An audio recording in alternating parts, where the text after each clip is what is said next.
Hi friends, வணக்கம். எல்லோரும் எப்படி இருக்கீங்க? நல்லா இருக்கீங்களா? இன்றைக்கி வந்து நம்ம சேனலில் ஒரு ஸ்நாக் ரெசிபி தாங்க பார்க்க போகிறோம். இன்றைக்கி நம்ம அந்த ஸ்நாக்ஸ் பண்ணுறதுக்கு நான் ஜவ்வரிசி எடுத்திருக்கேன். ஜவ்வரிசியில் வந்து பார்த்திங்கன்னா 2 விதமான ஜவ்வரிசி இருக்குது. இந்த மாதிரி பார்க்குறதுக்கு வந்து இருக்கும். இது ஒரு ஜவ்வரிசி. இன்னொன்று வந்து பார்த்திங்கன்னா நைலான் ஜவ்வரிசி. அது வந்து பார்க்கும்போது கண்ணாடி மாதிரி தெரியும். அது வந்து நம்மளுக்கு தேவைப்படாது. இந்த ஜவ்வரிசி சேர்த்துக்கோங்க.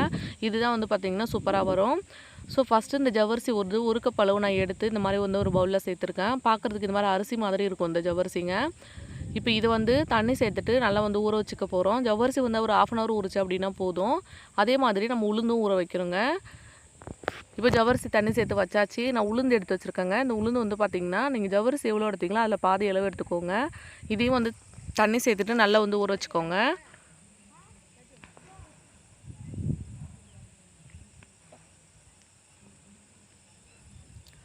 இப்போ நம்மளுக்கு ஜவ்வரிசி உளுந்து ரெண்டுமே நல்லா ஊறி வந்துருச்சு. ஜவ்வரிசி பாருங்கள் நல்லா வந்து சூப்பராக அரிசி மாதிரி வந்து ஊறி வந்திருக்கு.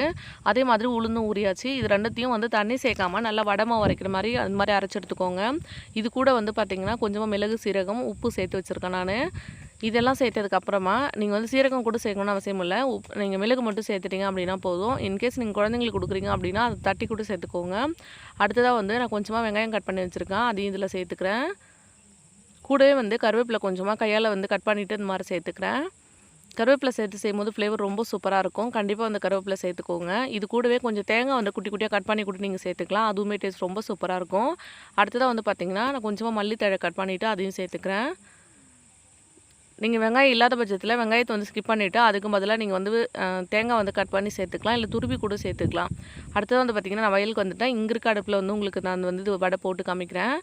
நீங்கள் வந்து நார்மலாக வந்து மெது வடை போடுவீங்களா அதே மாதிரி தான் கையில் எடுத்துகிட்டு இந்த மாதிரி தட்டிட்டு நடுவில் ஓட்டை போட்டுக்கலாம். ரொம்பவே சூப்பராக வரும். நீங்கள் வடை தட்டுற மாதிரி இதுவுமே வந்து தட்டுறதுக்கு ரொம்ப ஈஸியாக தான் இருக்கும். டேஸ்ட் வந்து பார்த்திங்கன்னா நீங்கள் உளுந்த வடை செய்கிறத விட இது டேஸ்ட் ரொம்ப சூப்பராக இருக்கும். அதே சமயத்தில் ரொம்ப கிறிஸ்பியாகவும் வரும் நம்மளுக்கு. இந்த மாதிரி கையில் தண்ணி தொட்டுட்டு கொஞ்சம் கொஞ்சமாக வந்து தட்டி போட்டுக்கோங்க. தட்டி போட்டுட்டு இது நார்மலாக நம்மளுக்கு உளுந்த வடை வேகிறத விட கொஞ்சம் டைம் எக்ஸ்ட்ரா ஆகுது. அது கூட கம்பேர் பண்ணும்போது கொஞ்சம் டைம் எக்ஸ்ட்ரா ஆகுங்க. 2 சைடு நல்லா வெந்து வரணும். அது வரைக்கும் வந்து வெயிட் பண்ணுங்கள். ஒரு சைடு நல்லா வெந்ததுக்கப்புறமா திருப்பி விட்டு இன்னொரு சைடும் வந்து வேக வச்சு எடுத்துடலாம். எப்போதும் ஒரே மாதிரி உளுந்த வடை செய்கிறதுக்கு பதிலாக இந்த மாதிரி சேர்த்து செஞ்சு பாருங்கள். இது வந்து ஒரு டிஃப்ரெண்ட்டாகவும் இருக்குது. அதே மாதிரி ரொம்ப டேஸ்ட் சூப்பராகவும் இருந்ததுங்க. இப்போ 2 சைடும் வந்து நல்லா திருப்பி விட்டுட்டு நான் நல்லா வேக வச்சு எடுத்துட்டேன். நார்மலாக வந்து வடை வேக வைப்பீங்களா அதே மாதிரி தான். நல்லா வந்து கலர் மாறி வரணும். அந்த அளவுக்கு வந்து திருப்பி விட்டு வேக வச்சு எடுத்துக்கலாம். இப்போ நான் 2 சைடும் திருப்பி விட்டுட்டு நல்லா வந்து வேக வச்சு எடுத்துட்டேன். இது வந்து வெளியில் எடுத்துடலாம். நான் நெக்ஸ்ட் பேட்ச் போட்டுக்க போகிறேன். நான் எடுத்திருந்த அந்த 1 கப் அளவு ஜவ்வரிசி அதுக்கு வந்து பார்த்திங்கன்னா எனக்கு வந்து 20 வடை கிட்ட கிடச்சிது. ரொம்பவே டேஸ்ட்டு சூப்பராக இருந்தது. நம்ம நார்மலாக வடை போடுறத விட இது கொஞ்சம் டிஃப்ரெண்ட்டான டேஸ்ட்டில் இருந்தது. ஸோ ரொம்ப நல்லா இருந்தது. கண்டிப்பாக நீங்களும் இது மாதிரி ஒரு தடவை செஞ்சு ட்ரை பண்ணி பாருங்கள்.